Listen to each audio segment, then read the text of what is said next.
On to win in game one of the doubleheader. Fairbanks and Bichette in an 11-pitch battle, but Tampa Bay wins game one by a score of 4-2. Terrific effort by the Blue Jays trying to rally, but Fairbanks was too much, as he has been a terrific closer for them. He comes on, and the Blue Jays scored 2 in the 8th, and they just couldn't come through with a big hit in the 9th, and they lose the opener 4-2. But the Blue Jays, they got deep into the bullpen, and especially with Fairbanks throwing so many pitches. Yeah, that could be a big factor in game two. Blue Jays Central at 6:30 Eastern. First pitch just after 7. Let's send you to Blue Jays Central right now with Jamie and Joe.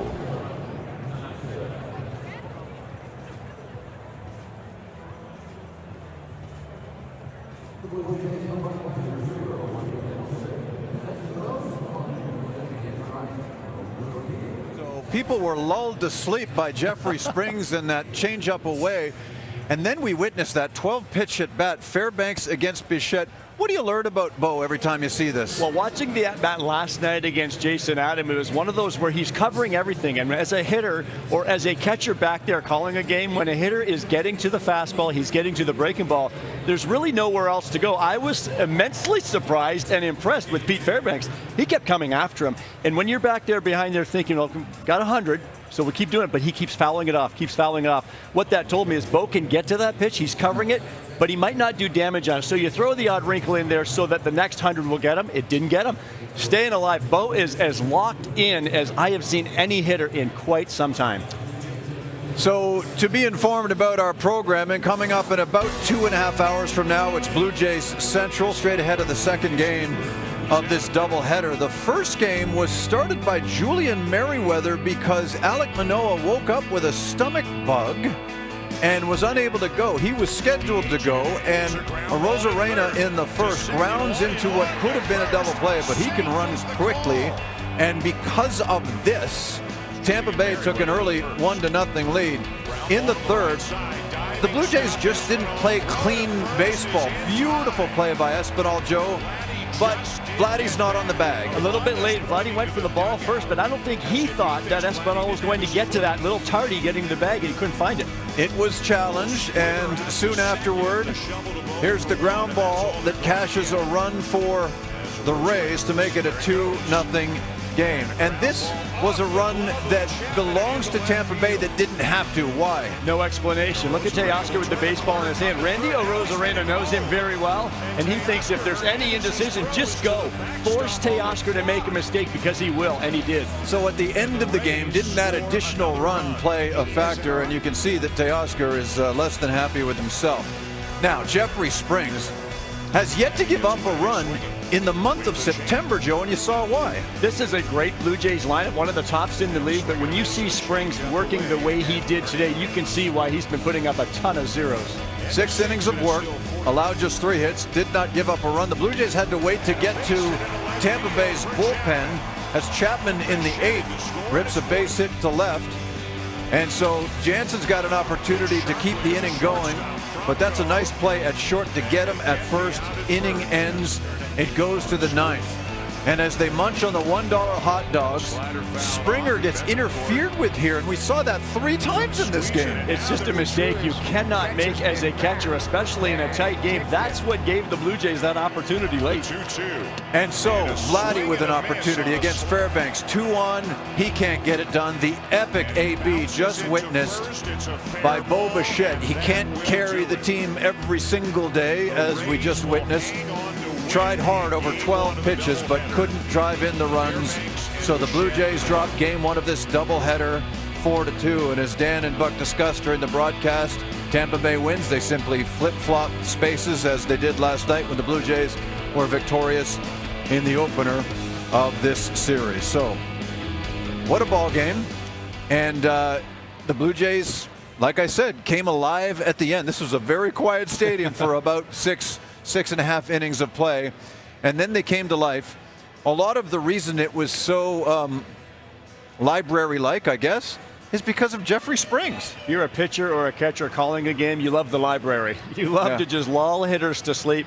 The Rays have a game plan against Blue Jays hitters. Again, the Blue Jays lineup is one of the best in the league, but we saw it last night and we saw it again today, depending on who's on the mound, but you're seeing a lot of balls down in the zone and or away from these Blue Jays right-handed hitters. And for Jeffrey Springs in this ball game, it was the changeup that he went to a lot, continuing to keep Blue Jays hitters off balance with the odd fastball. He would mix it in, but ultimately it was the changeup that he was using so much to get hitters out.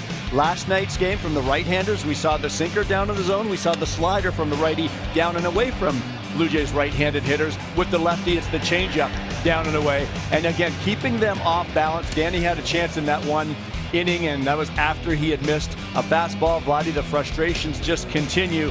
And then what he does is he gets you to expand, and expand some more. So Jeffrey Springs, credit to him, a fantastic game, but the Blue Jays are going to have to be better, clearly understanding now what the Rays pitching staff is doing to them. I always like to look at a good team, a good pitching team, and how they attack your lineup. I said that last night. Now after 2 games, I think it's quite clear what they're going to do. It depends on who's on the mound, but there's a good chance they're seeing a lot of pitches down in the zone and away. It's no secret anymore. If my count is right, you had 2 plays in this game that you would consider sloppy defensively by the Blue Jays, and it contributed to an inning in which Tampa Bay scored 3 times. My goodness, a 4-2 final, and it could have been so much closer if players had been locked in. Take us through those 2 plays in particular. When you are having an inning like Mitch White had, and they're kind of nickel and diming a little bit, little soft hits, ground balls, balls finding holes, you have to stop the bleeding, and it's about damage control. You never want to let the opponent put up a big number, like a 4 or a 5, whatever the case may be. And this was just a tough play. You see Vladdy here, though. Looks like the ball's going into right field. He thought the ball was going into right field, so he's late getting back to the first base bag.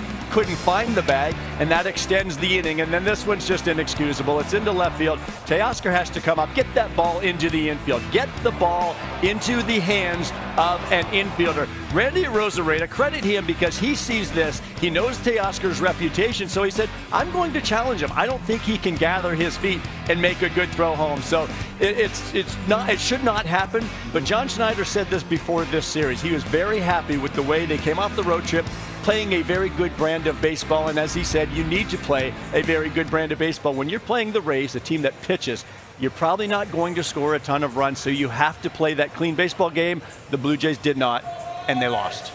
So Alek Manoah not feeling well. He was supposed to start game 1.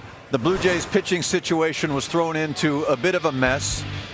Merriweather, as you saw, started it, pitched an inning. On came Mitch White. And let's be frank, there were a lot of people after his outing in Baltimore that suggested this guy should not be starting again for a team that fancies itself a wild card team, maybe a team that could catch the Yankees. And those mistakes aside, look what he was able to pull off, Joe, over 6 innings. Why? You're looking at the back end of the rotation, and I don't know a team in baseball, maybe aside from the Dodgers, that has a 5th starter that you can totally rely on. It just doesn't happen. So the Blue Jays are like many teams, and I, for one, thought the same. What are they going to do when Mitch White goes out there? But after that bad inning, a lot of first pitch curveballs to left-handed batters I keep noticing. You know who else does that, Jamie? Ross Stripling does that. It's a nice way to steal a strike or steal an out early. Early resolutions to at-bats means you can stay in the game longer. It's efficient. The changeup then later on, he's going to do the 6th inning now, so he turned to the changeup a little bit more. So good weapons against left-handed batters, and that's what as a right-hander you're going to have to do. Teams will stack some lefties against you. The slider, he loves his slider. It's a good pitch against right-handed batters. So he really had them all going, really used the slider against the righties, and I thought he used all 3 secondary pitches, the curveball mixed in the slider as well, but especially the changeup against lefties. Nice mix, had it going back and forth. And when you can do that and stay out there as long as he did, do you know who's pitching game 2 for the Blue Jays yet? I don't. No. Unless it's being reported as we speak, but I don't. But what Mitch White did, and then David Phelps facing 6 hitters going 2 innings, that bullpen's ready for whatever in game 2 tonight. Bo Bichette, maybe? I'm just kidding. He does everything else pretty well. We'll see. We're waiting word on who is going to start that second game, and that second game comes your way with Blue Jays Central in about 2 hours from now. First pitch shortly after 7. Sportsnet 1 has a couple of games you might want to keep an eye on. One, the Yankees and Red Sox. At the same time, things resume here with game number 2. And then later tonight, it's Darvish for the Padres and Gilbert for Seattle. That follows the Yankees and the Red Sox on Sportsnet 1. That channel, as we speak, has Davis Cup. That's going on right now. So it's